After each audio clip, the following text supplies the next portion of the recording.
नमस्कार दोस्तों, स्वागत है मेरे YouTube चैनल में आपका। तो हम पढ़ने वाले हैं विज्ञान एवं प्रौद्योगिकी के अंतर्गत बायोटेक्नोलॉजी। इसमें हमारा सेक्शन है स्टेम सेल आपका। ऐसी कोशिकाएं जिनमें शरीर के किसी भी अंग की कोशिका के रूप में विकसित होने की क्षमता विद्यमान होती है, क्या कहलाते हैं? स्तंभ कोशिकाएं, स्टेम सेल्स कहलाती हैं। स्तंभ कोशिकाओं में ऐसे लक्षण पाए जाते हैं कि ये विभाजन द्वारा अपनी संख्या को दीर्घकाल तक बढ़ाती रहती है।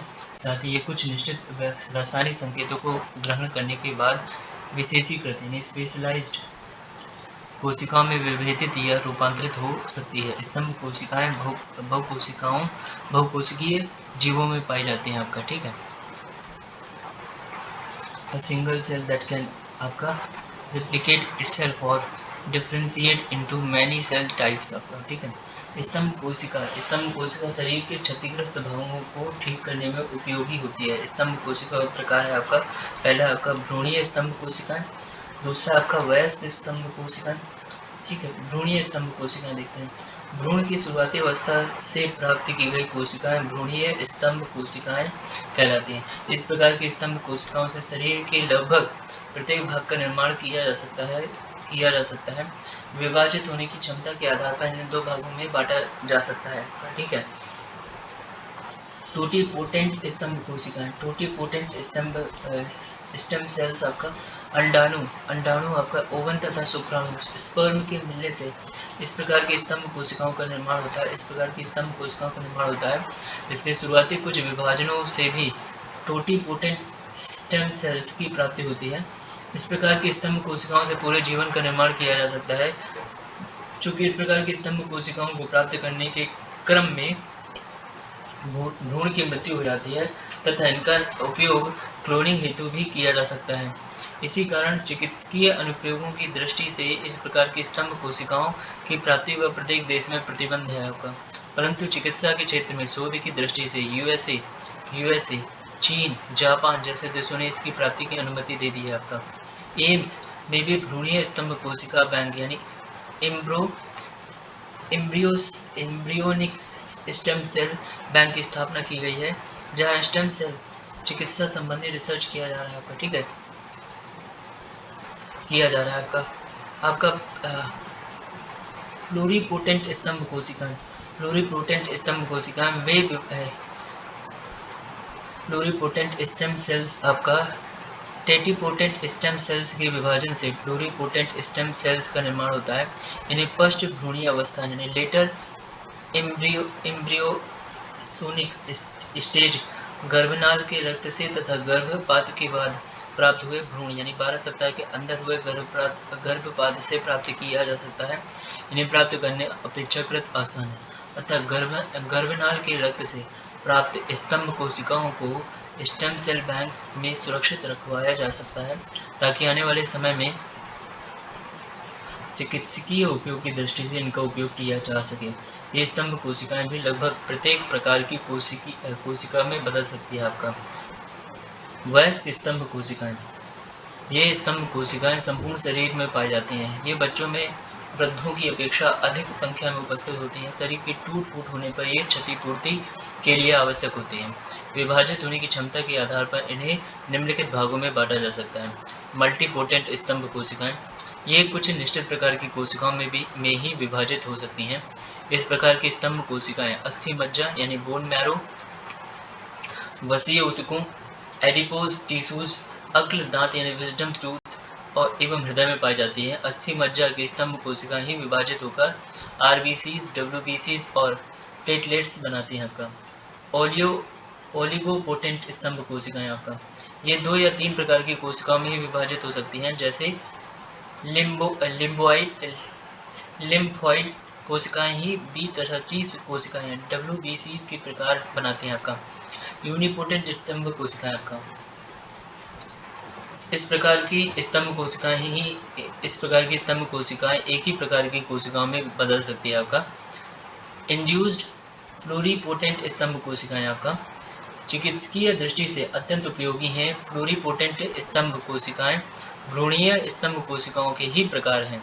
ध्यातव्य है कि भ्रूणीय स्तंभ कोशिकाएं भ्रूण की आरंभिक अवस्था से प्राप्त की जाती हैं आपका। चूंकि यह प्रक्रिया अनैतिक तथा विवादित है, अतः विश्व के अधिकांश देशों में यह प्रतिबंधित है। इस कारण शिन्या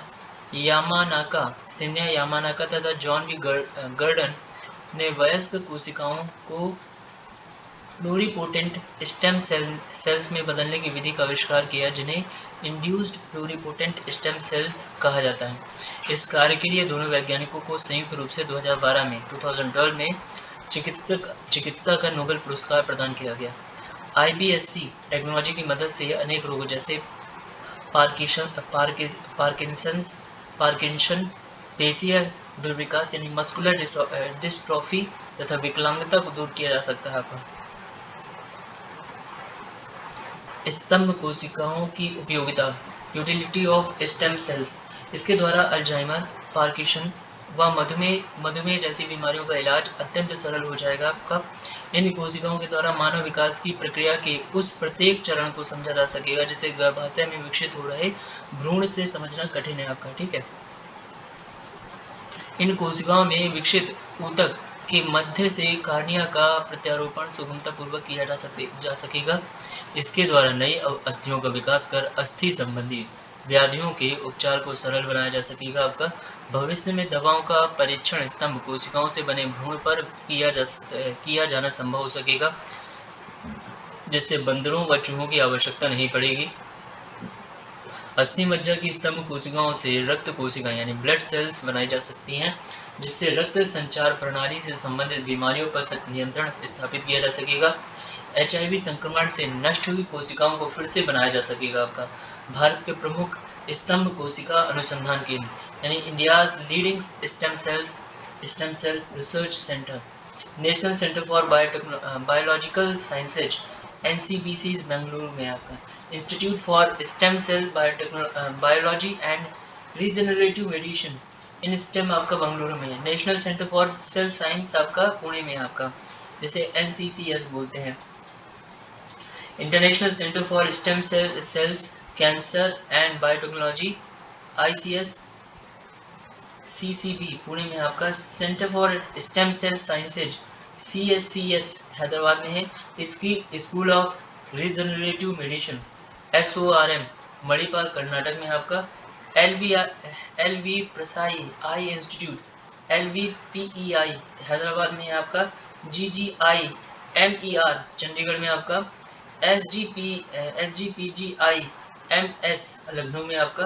क्रिश्चियन मेडिकल कॉलेज आपका वेल्लोर में आपका। मानव जीनोम परियोजना आपका, किसी जीन के DNA में मिलने वाली क्षारों यानी एडेनिन, थाइमिन, साइटोसिन व गुआनिन का अनुक्रम ही उसकी आनुवंशिक सूचना का निर्धारण करता है। मानव जीनोम में ये क्षार युग्म होते हैं आपका। मानव जीनोम परियोजना की औपचारिक शुरुआत 1990 में अमेरिकी ऊर्जा विभाग US डिपार्टमेंट ऑफ एनर्जी तथा अमेरिकी राष्ट्रीय स्वास्थ्य संस्थान US national institute of health के द्वारा हुई। इस परियोजना के प्रारंभ होने के समय इसके पूर्ण होने की संभावित अवधि 15 वर्ष रखी गई थी, लेकिन यह 2 वर्ष पूर्व यानी 2003 में ही पूर्ण हो गई। इस जीनोम परियोजना को HGP रीड कहा जाता था। उल्लेखनीय है कि आरंभ में ब्रिटेन की इस परियोजना में भागीदारी थी, लेकिन बाद में जापान, फ्रांस, जर्मनी और चीन ने इसमें सहयोग प्रदान किया था। इस परियोजना का मुख्य उद्देश्य प्रत्येक कोशिका के गुणसूत्र में मौजूद DNA के क्षार अनुक्रमों को पता लगाना था। इससे DNA की संरचना, संगठन और प्रकार को आसानी से समझा जा सकेगा, जिसका उपयोग बुढ़ापे पर अंकुश लगाने, मनचाहे गुणों वाले बच्चों को जन्म देने, शिशु के जन्म से पूर्व ही उसे जीन दोष से होने वाले रोगों से मुक्त करने, जैविक अंतःक्रिया के स्वरूपों और उद्विकास का क्रमबद्ध विश्लेषण करने, तुलनात्मक जैविक अध्ययन करने, रोग पहचान की क्षमता में सुधार करने और जीन संबंधित बीमारियों की अतिशीघ्र पहचान करने आदि में हो सकेगा। मानव जीनोम परियोजना में इस तथ्य को स्वीकार किया गया है कि मानव गुणों के निर्माण में केवल जीन नहीं वरन वातावरण व परिस्थितियां भी महत्वपूर्ण होती हैं। इस परियोजना में यह तथ्य भी उभरा कि वास्तविक जीनों की संख्या 30,000 अनुमानित जीनों की संख्या 80,000 से कम है। इसका वैज्ञानिक निहितार्थ यह है कि मानव शरीर में कई जीन ऐसे हैं जो एक से अधिक प्रोटीनों के निर्माण में सहायक हैं। प्रयोग में यह पाया गया कि डीएनए का मात्र 3 से 5% भाग ही उपयोगी है, शेष जंक यानी डीएनए है, क्योंकि इस पर नगण्य सूचनाएं अंकित होती हैं। क्रोमोसोम्स संख्या 17, 19 और 22 सबसे अधिक सूचना प्रत प्राप्त हुई आपका। ह्यूमन जीनोम प्रोजेक्ट मानव जीनोम परियोजना को अगर सामाजिक और नैतिक समस्या के रूप में देखें तो हम कह सकते हैं कि सभी लोग वांछित गुणों वाले बच्चों को ही प्राप्त करना चाहेंगे, जिससे डिजाइनर बेबी की संकल्पना चरितार्थ होती होगी। यह प्राकृतिक चयन में हस्तक्षेप होगा। जीन को डिकोड करने से किसी भी व्यक्ति की अति व्यक्तिगत जानकारी भी हासिल की जा सकेगी, जिसके आधार पर कई क्षेत्रों में उसके साथ भेदभाव किया जा सकता है, जो एक नई समस्या को जन्म देगा। ऐसे जैव हथियार तैयार किए जा सकेंगे जो किसी विशेष प्रजाति या नस्ल को ही प्रभावित करे, जिससे नस्लवादिता को भी बढ़ावा मिल सकता है आपका। मानव जीनोम परियोजना राइट 2 जून 2016 को अमेरिका में अनेक शैक्षणिक संस्थानों के वैज्ञानिकों ने साइंस पत्रिका में एक परिप्रेक्ष्य के रूप में दूसरे मानव जीनोम परियोजना का प्रस्ताव प्रकाशित किया, जिसे मानव जीनोम परियोजना राइट कहा गया है। यह परियोजना को ह्यूमन जीनोम प्रोजेक्ट राइट इसलिए नाम दिया गया है क्योंकि संश्लेषण अनुवांशिक कोड को पढ़ने के बजाय लिखने के बारे में होगा आपका। यह खुली अकादमिक अंतर्राष्ट्रीय वैज्ञानिक अनुसंधान परियोजना होगी, जिसका संचालन बहुविषयक वैज्ञानिकों द्वारा किया जाएगा। यह 10 वर्षों के भीतर इंजीनियरिंग और कोशिका रेखाओं में बड़े जीनोम के परीक्षण, जिसमें मानव जीनोम भी सम्मिलित हैं, की लागत में कमी लाएगी। एचजीपी राइट का लक्ष्य एचजीपी रीड द्वारा प्रदान किए गए ब्लूप्रिंट के बारे में हमारी समझ को आगे ले जाना है आपका। भारत के संदर्भ में आपका भारत को मानव जीनोम परियोजना राइट की क्षमता का लाभ मलेरिया, डेंगू, चिकनगुनिया जैसी बीमारियों के लिए नए समाधान उपलब्ध कराने से में है। इन घातक बीमारियों का मुकाबला करने के खिलाफ रणनीतियों में से एक है वातावरण में बांझ मच्छरों यानी स्टीयराइल मॉस्किटोज को छोड़ना, जो अपने जंगली प्रकार के साथियों के साथ संसर्ग के बाद संतानों को उत्पन्न करने में असमर्थ होंगे, और यह मच्छरों में रोगजनक प्रतिरोध पैथोजन रेसिस्टेंस का निर्माण करना दोनों जीनोम इंजीनियरिंग के द्वारा संभव हो सकता है। एचजीपी राइट के माध्यम से उत्पन्न उपकरण सिंथेटिक वेक्टर जीनोम को परजीवी और या वायरस की होस्टिंग के लिए अक्षम बनाकर इस प्रक्रिया में सहायता कर सकता है। चिंताएं नैतिकता से लेकर वैज्ञानिक तक आपका समाज के एक वर्ग के बीच वास्तविक आशंका है कि नए जीनोम का संश्लेषण कर मानव प्रकृति के साथ खिलवाड़ कर सकता है आपका। इसका दुरुपयोग कर नए प्रकार के जीवन को बनाया जा सकता है। उदाहरण के लिए बांझ या आनुवंशिक रूप से फिर से विकसित मच्छर, पारिस्थितिक निकेत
चिंता नैतिकता से लेकर वैज्ञानिक तक आपका।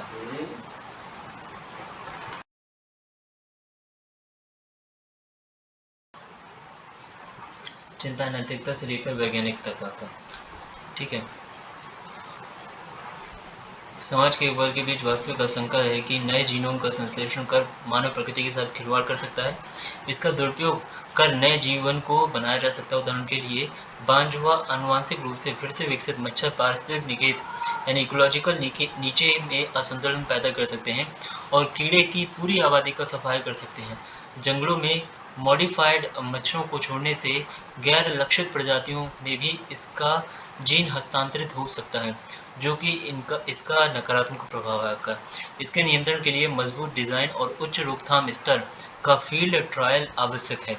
सही कदम मच्छरों की आबादी को समाप्त करना नहीं हो सकता, लेकिन मच्छरों को या तो हानि रहित या घातक रोगजनकों के लिए अलाभकारी होस्ट बनाना हो सकता है आपका। ठीक है। जैव सूचना विज्ञान यानी बायो इन्फॉर्मेटिक्स बायोलॉजी और सूचना प्रौद्योगिकी के समन्वय से एक नए अध्ययन क्षेत्र के रूप में बायो इन्फॉर्मेटिक्स का विकास हुआ है। जैव सूचना विज्ञान या बायो इन्फॉर्मेटिक्स जीव विज्ञान की एक शाखा है जिसके अंतर्गत जैव सूचना का अर्जन, भंडारण, विश्लेषण, वितरण, व्याख्या आदि के कार्य आते हैं। इस कार्य में जीव विज्ञान, सूचना तकनीक तथा गणित की तकनीकें उपयोग में लाई जाती हैं। इसमें कंप्यूटर पर उपयुक्त बायोइन्फॉर्मेटिक्स सॉफ्टवेयर की मदद से डाटा का विश्लेषण कर वांछित परिणाम सुलभता से प्राप्त किए जा सकते हैं। परंतु जैसा कि हम जानते हैं कि मानव जीन पूल में 4 अनुक्रमों की संख्या अत्यधिक यानी लगभग 3 बिलियन है। ऐसे में इतनी बड़ी संख्या के 4 अनुक्रमों का विश्लेषण करना एक कठिन कार्य है। इसी कार्य को सुगमता से संपन्न कराने में बायोइन्फॉर्मेटिक्स की भूमिका महत्वपूर्ण हो जाती है। बायोइन्फॉर्मेटिक्स की मदद से शोधकर्ता जीन की पहचान कर बड़ी आसानी से डीएनए 4 अनुक्रमों का विश्लेषण करने में सक्षम हुए हैं। मानव जीनोम परियोजना के प्रारंभ में 4 अनुक्रमों के विश्लेषण की गति काफी धीमी थी और खर्च भी अधिक था। वहीं आगे बायोइन्फॉर्मेटिक्स के प्रयोग से यह गति काफी तीव्र हो गई। जहां पहले 1 बिलियन 4 अनुक्रमों के विश्लेषण में 4 वर्ष लगे, वहीं अगले 1 बिलियन 4 अनुक्रमों के विश्लेषण में मात्र 4 माह लगे। इसी प्रकार परियोजना के आरंभ में एक 4 युग्म के अनुक्रमण में जहां $10 का खर्च था, वहीं परियोजना का अंत आते आते मात्र 10 सेंट रह गया। इस प्रकार हम देखते हैं कि मानव जीनोम परियोजना व जैव सूचना विज्ञान एक दूसरे से गहरे स्तर पर संबंधित रहे हैं। जैव सूचना विज्ञान या बायोइन्फॉर्मेटिक्स ने जैविकी के क्षेत्र में शोध करने के तरीकों को ही बदल दिया है। प्रयोगात्मक उपमार्ग के बजाय अब किसी भी शोध का प्रारंभ कंप्यूटर पर उपलब्ध डाटाबेसेस के उपयुक्त सॉफ्टवेयर द्वारा तलाश एवं तुलना से होता है।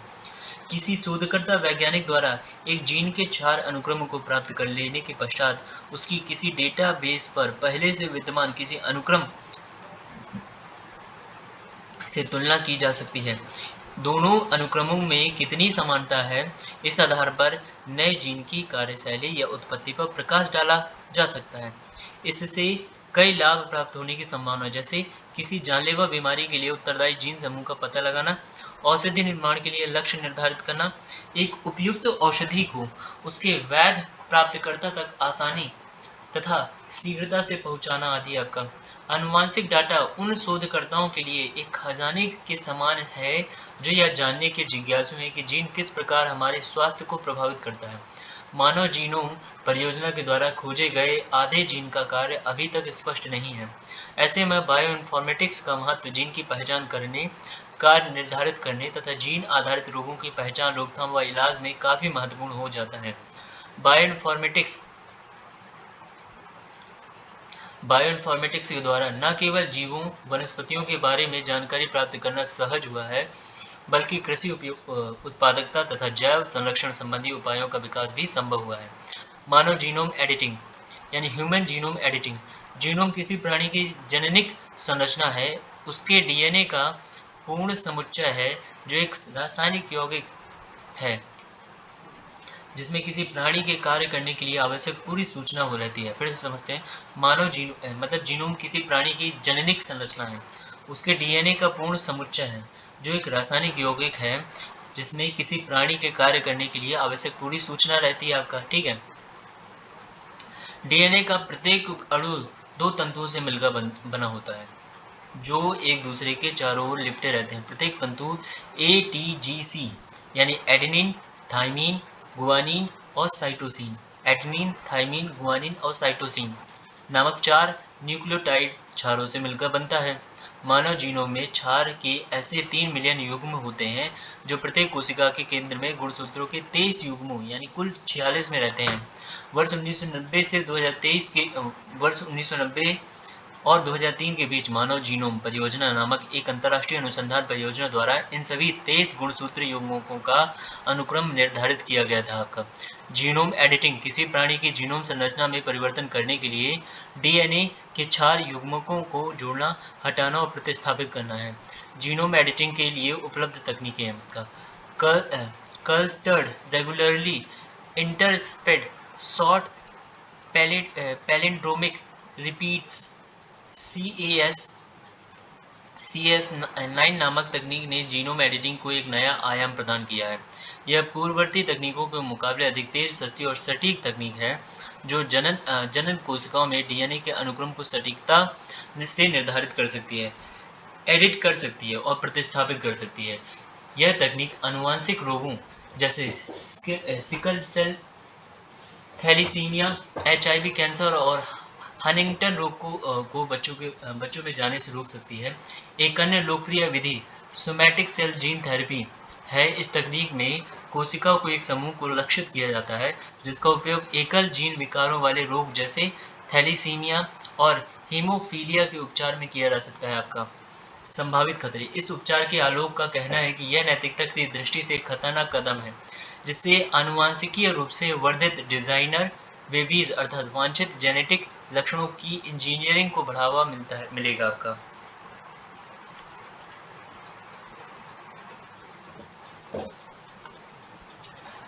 जर्मलाइन एडिटिंग में माता पिता से बच्चों में जाने वाले जीनों या लक्षणों पर फोकस किया जाता है, इसलिए इसके द्वारा अलक्षित जीनों को प्रभावित करने का भी जोखिम है आपका।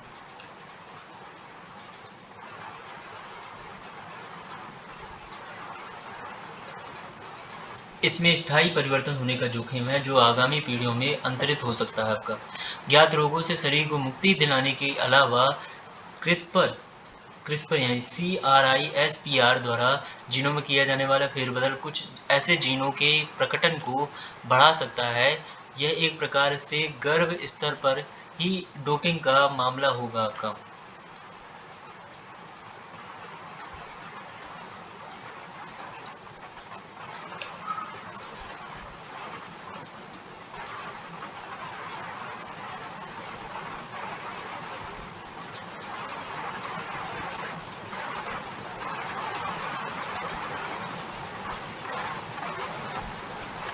क्रिस्पर तकनीक के संबंध में बौद्धिक संपदा अधिकारों के अंतर्गत पेटेंट के मामले में पहले ही विवाद चल रहे हैं आपका। पेटेंट के मामले में पहले ही विवाद चल रहे हैं, इसका मतलब यह है कि वाणिज्यिक हित पहले ही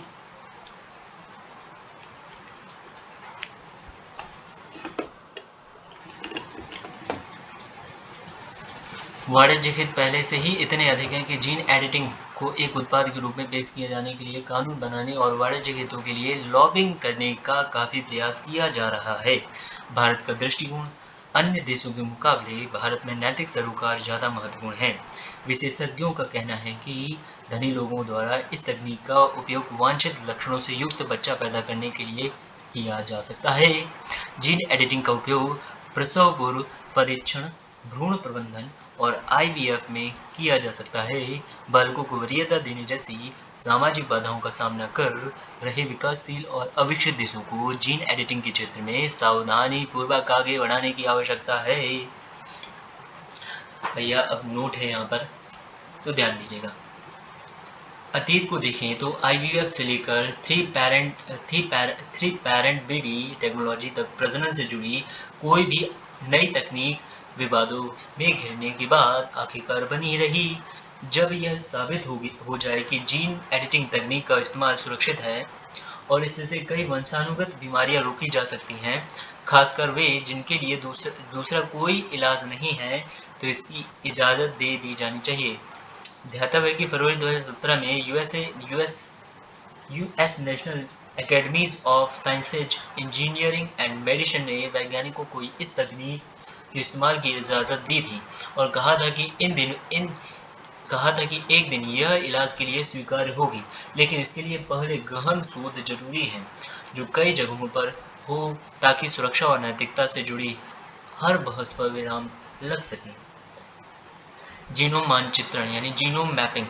मानव जीनोम परियोजना का प्राथमिक लक्ष्य प्रत्येक मानव गुणसूत्र का एक श्रृंखलाबद्ध विस्तृत मानचित्र बनाना है। इसके तहत गुणसूत्रों को इस प्रकार छोटे-छोटे खंडों में विभाजित किया जाएगा ताकि इन्हें प्रसारित करके विशेष रूप दिया जाए। पुनः गुणसूत्रों पर इनसे संबद्ध अवस्थितियों के अनुरूप बनाने के लिए इन्हें क्रमबद्ध किया जाएगा। मानचित्रण संपन्न होने के बाद अगले चरण में प्रत्येक क्रमबद्ध डीएनए अंश का आधारित क्रम सुनिश्चित किया जाएगा। आपका जीनोम शोध का प्रमुख लक्ष्य सभी जीनों को डीएनए अनुक्रम में व्यवस्थित करना तथा मानव जीव विज्ञान और औषधि के अध्ययन के लिए इस सूचना के जरिए उपकरणों का विकास करना है। एक जीनोम मानचित्र में जीनों का अनुक्रम या अन्य चिन्हांकन तथा प्रत्येक गुणसूत्र के मध्य स्थित रिक्त स्थान की जानकारी निहित होती है। एक जीनोम मानचित्र के जरिए अनुकूल चिन्हों की सापेक्षिक स्थिति स्पष्ट होती है। जीनोम मानचित्र में दर्शाए गए चिन्ह समग्र मार्कर के रूप में कार्य करते हैं और ये जीन और अकुटित अनुक्रम दोनों को समाहित कर सकते हैं। आपका जीनोम मानचित्र के लाभ आपका यानी advantages of genome mapping. Genome मानचित्र का उपयोग अपराध अन्वेषण, पितृत्व जांच और पहचान के लिए किया जाता है। साथ ही अंग प्रत्यारोपण में भी इसका प्रयोग किया जाता है। जीन मानचित्रण के जरिए कैवियार, फल और शराब के मूल तत्वों तथा पशुधन और पशु संकरों की वंशावली को प्रमाणीकृत किया जा सकता है। पादपों और जंतुओं के जीनोम मानचित्रण की जानकारी से कृषिगत फसलों और संकर पशुओं का विकास किया जा सकता है। शोधकर्ता वैसे विशिष्ट संकर पौधे तैयार कर सकते हैं जो कचरा निपटाने में सहयोगी हो सकेंगे। सूक्ष्म जीवों के जीनोम मानचित्रण द्वारा शोधकर्ता जैव ईंधन से ऊर्जा उत्पन्न करने, विषैले अपशिष्ट कम करने, पर्यावरण हितैषी उत्पादों का विकास करने और औद्योगिक प्रक्रियाएं विकसित करने के लिए जीवाणु की क्षमता का दोहन कर सकते हैं। रोगों के मूल कारण का पता लगाने की क्षमता से दवा शोधकर्ता रोगों से संबद्ध शीघ्र प्रतिक्रिया दर्शाने वाली पर्यावरणीय परिस्थितियों को समाप्त कर सकते हैं, विशिष्ट प्रकार से दवा निर्माण कर सकते हैं और जीन चिकित्सा के लिए तकनीक विकसित कर सकते हैं। आपका फॉरेंसिक साइंस यानी फॉरेंसिक साइंस भिन्न प्रकार के विज्ञापनों का उपयोग करके न्यायिक प्रक्रिया से संबंधित प्रश्नों का उत्तर देने वाला विज्ञान है। फिर से समझते हैं, फॉरेंसिक साइंस भिन्न प्रकार के विज्ञानों का उपयोग करके न्यायिक प्रक्रिया से संबंधित प्रश्नों का उत्तर देने वाला विज्ञान है। ये न्यायिक प्रश्न किसी भी आपराधिक या दीवानी मामलों से संबंधित हो सकते हैं। फॉरेंसिक वैज्ञानिक अपनी जांच के क्रम में घटनास्थल से विभिन्न प्रकार के वैज्ञानिक साक्ष्यों को जमा कर विश्लेषित करते हुए किसी निष्कर्ष पर पहुंचते हैं। फॉरेंसिक वैज्ञानिक अपराध स्थल से एकत्रित किए जाने वाले प्रभावित व्यक्ति के शारीरिक सबूतों का विश्लेषण करते हैं तथा संदिग्ध व्यक्ति से संबंधित सबूतों से उसकी तुलना करते हैं और न्यायालय में प्रमाण प्रस्तुत करते हैं। इन सबूतों में रक्त के चिन्ह, लार, शरीर का कोई अन्य तरल पदार्थ, बाल, उंगलियों के निशान, जूते तथा टायरों के निशान, विस्फोटक विष, रक्त और मूत्र के ऊतक आदि सम्मिलित हो सकते हैं। वर्तमान समय में अपराध अनुसंधान की भूमिका काफी बड़ी है। हम निम्न रूपों में देख सकते हैं। कई बार किसी अपराध घटना का कोई गवाह नहीं होता है। ऐसे में फॉरेंसिक साइंस की महत्ता काफी बढ़ जाती है। यौन और विष आदि से संबंधित अपराध में फॉरेंसिक साइंस की महत्ता सर्वाधिक महत्वपूर्ण हो जाती है। हथियारों की जांच के आधार पर फॉरेंसिक वैज्ञानिक हत्या में हथियार के प्रयोग आदि के संबंध में महत्वपूर्ण जानकारी उपलब्ध करवाता है, जिससे कई मामलों में अपराधी को पकड़ने में महत्वपूर्ण सफलता प्राप्त होती है आपका। फॉरेंसिक विज्ञान साइबर क्राइम में भी अपराधी की पहचान सुनिश्चित करने में मददगार होता है। इस प्रकार हम पाते हैं कि फॉरेंसिक साइंस अपराध अनुसंधान में कई अनसुलझे प्रश्नों के उत्तर देने में सक्षम है। भारतीय साक्ष्य अधिनियम 1872 की धारा 45 और धारा 46 फॉरेंसिक साइंस की विधि मान्यता से संबंधित है। इसके अनुसार यदि न्यायालय आवश्यक समझे तो वह प्राप्त तथ्यों से संबंधित विशेषज्ञों को मत को संबंधित मामले में मान्यता प्रदान कर सकता है। वैसे साक्ष्य जो अप्रासंगिक प्रतीत होते हैं उन्हें प्रासंगिक माना जा सकता है यदि विशेषज्ञों की राय साक्ष्य की प्रासंगिकता के संबंध में संगत हो। डीएनए टेस्ट या अन्य फॉरेंसिक विधियों के संबंध में किसी स्पष्ट प्रावधान का अभाव है।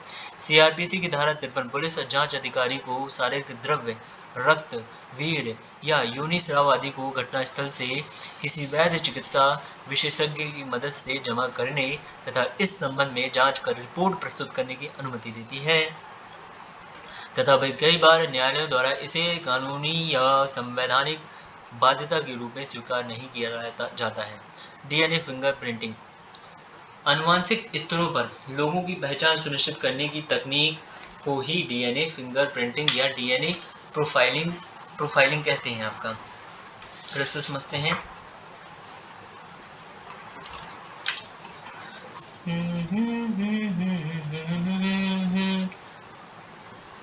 डीएनए फिंगरप्रिंटिंग आनुवंशिक स्तर पर लोगों की पहचान सुनिश्चित करने की तकनीक को डीएनए फिंगरप्रिंटिंग या डीएनए प्रोफाइलिंग कहते हैं। वस्तुतः यह एक जैविक तकनीक है जिसके अंतर्गत किसी व्यक्ति के विभिन्न अवयवों जैसे रुधिर, बाल, लार, वीर्य या अन्य कोशिकीय स्रोतों की सहायता से उसके डीएनए की पहचान सुनिश्चित की जाती है आपका। वर्ष 1984 में ब्रिटिश लिसेस्टर विश्वविद्यालय के वैज्ञानिक सर एलेक जेफ्रेज द्वारा डीएनए फिंगरप्रिंटिंग टेक्नोलॉजी विकसित की गई थी। 1984 में भारत में डीएनए फिंगरप्रिंटिंग का जनक लालजी सिंह को माना जाता है। किसको माना जाता है? याद रखिएगा, लालजी सिंह साहब को। यह तकनीक मुख्यतः इस आधार पर कार्य करती है कि प्रत्येक मानव में पाई जाने वाली डीएनए पुनरावृत्ति यानी डीएनए रिप्लिकेशन एक समान नहीं होती है। अर्थात प्रत्येक व्यक्ति का डीएनए प्रारूप विशिष्ट और अद्वितीय होता है। हालांकि सभी व्यक्तियों में 99.9% डीएनए समान ही होता है, फिर भी काफ़ी मात्रा में ऐसा डीएनए होता है जो एक व्यक्ति को अन्य व्यक्ति से अलग करता है आपका। डीएनए फिंगरप्रिंटिंग विधि के अंतर्गत पहचान करने के लिए दो नमूने उपरोक्त बताए गए अवयवों में से लिए जाते हैं। एक विवादित बच्चे अथवा संदिग्ध व्यक्ति का और दूसरा उसके माता पिता या किसी नज़दीकी संबंधी रक्त संबंधी का। विदित है कि मात्र श्वेत रक्त कोशिकाएं WBCs में ही डीएनए पाया जाता है, लाल रक्त कोशिकाओं में नहीं। यानी कि WBCs में डीएनए पाया जाता है, RBCs में नहीं। The process of DNA fingerprinting यह प्रक्रिया ब्लड या सेल सैंपल के साथ शुरू होती है जिससे डीएनए निकाला जाता है। एक रेस्ट्रिक्शन एंजाइम का उपयोग करके डीएनए को टुकड़ों में काटा जाता है। इन टुकड़ों को इलेक्ट्रोफोरेसिस विधि द्वारा एगारोज जेल की मदद से बैंड्स के रूप में अलग किया जाता है आपका। ठीक है। डीएनए बैंड पैटर्न को नायलॉन झिल्ली पर स्थानांतरित किया जाता है। रेडियो एक्टिव डीएनए जांच की प्रक्रिया शुरू होती है। यह जांच प्रक्रिया नायलॉन झिल्ली पर विशिष्ट डीएनए को क्रम में बांध देती है आपका। अतिरिक्त जांच सामग्री को अलग करने के बाद विशिष्ट डीएनए बैंड पैटर्न प्राप्त किया जाता है आपका। रेडियो एक्टिव डीएनए पैटर्न को एक्सरे फिल्म पर डालकर खुला छोड़ दिया जाता है। इससे विकसित हुआ पैटर्न यानी प्रतिरूप ये डीएनए फिंगरप्रिंटिंग होता है। डीएनए फिंगरप्रिंटिंग के लिए अनेक विधियां अपनाई जाती हैं जिनमें RFLP यानी रिस्ट्रिक्शन फ्रेगमेंट लेंथ पॉलीमॉर्फिज्म की प्रक्रिया निम्नलिखित चरणों में संपन्न होती है आपका। सर्वप्रथम प्राप्त कोशिकाओं से डीएनए को अलग कर लिया जाता है। यदि डीएनए की मात्रा अत्यंत कम है तो PCR यानी पॉलीमेरेज चेन रिएक्शन द्वारा इसकी मात्रा को कई गुना बढ़ा लिया जाता है।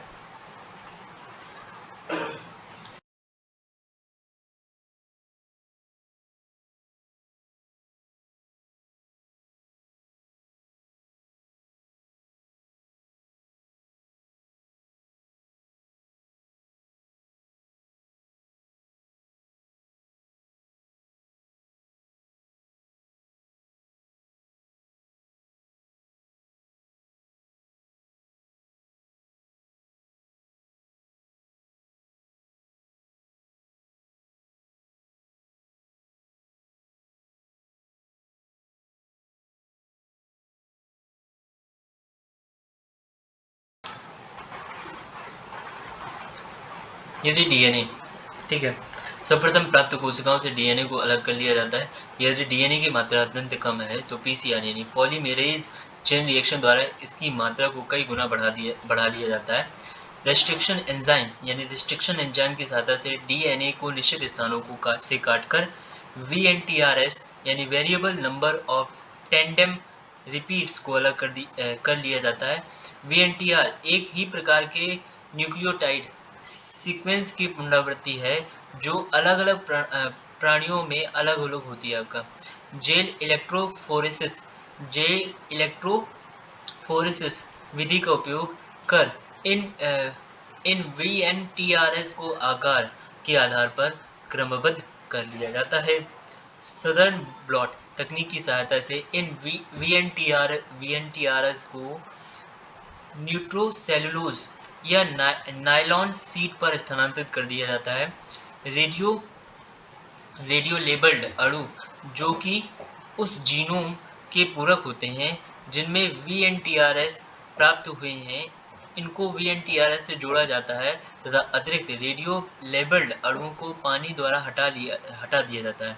नायलॉन शीट पर एक्सरे फिल्म डालकर छोड़ दिया जाता है, जिससे एक्सरे फिल्म पर उन डीएनए सीक्वेंसेज के निशान प्राप्त होते हैं जिनसे आकर रेडियो लेबल्ड अणु जुड़े थे।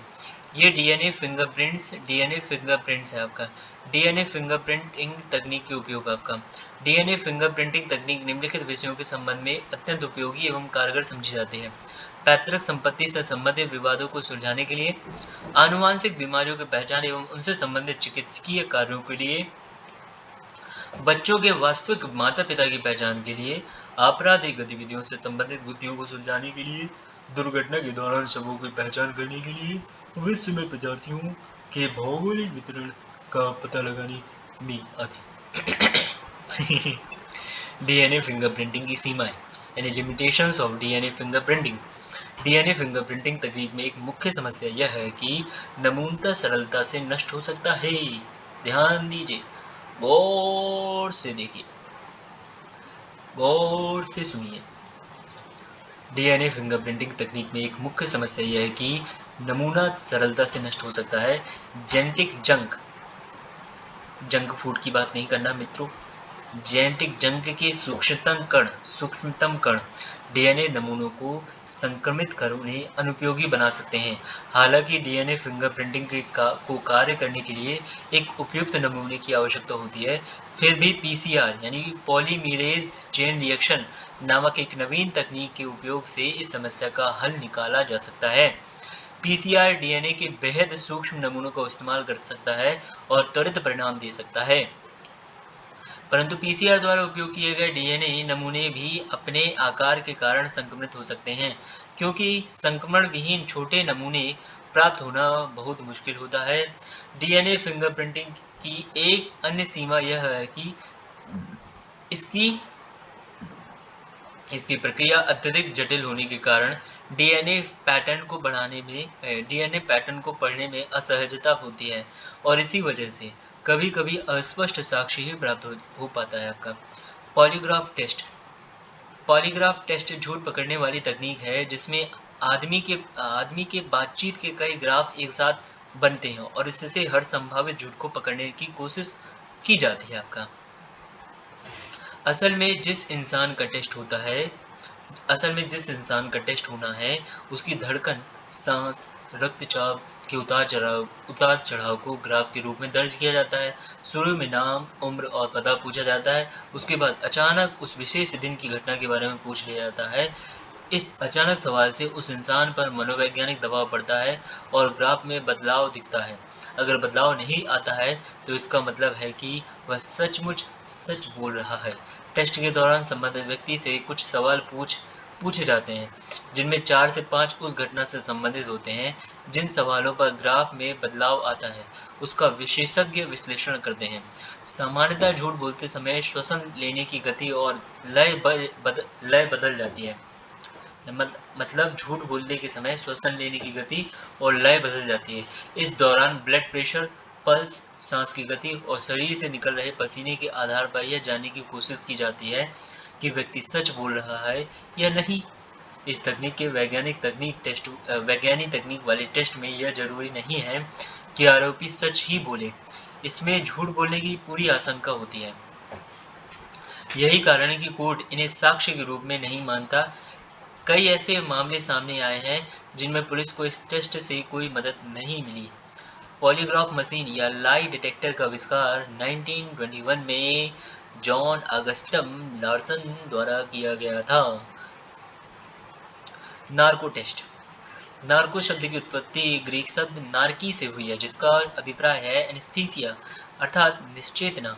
नार्को एनालिसिस शब्द का उल्लेख सर्वप्रथम ब्रिटिश साइकेट्रिस्ट जे स्टीफन हर्सले द्वारा किया गया था। नार्को टेस्ट में आपराधिक जांच के दौरान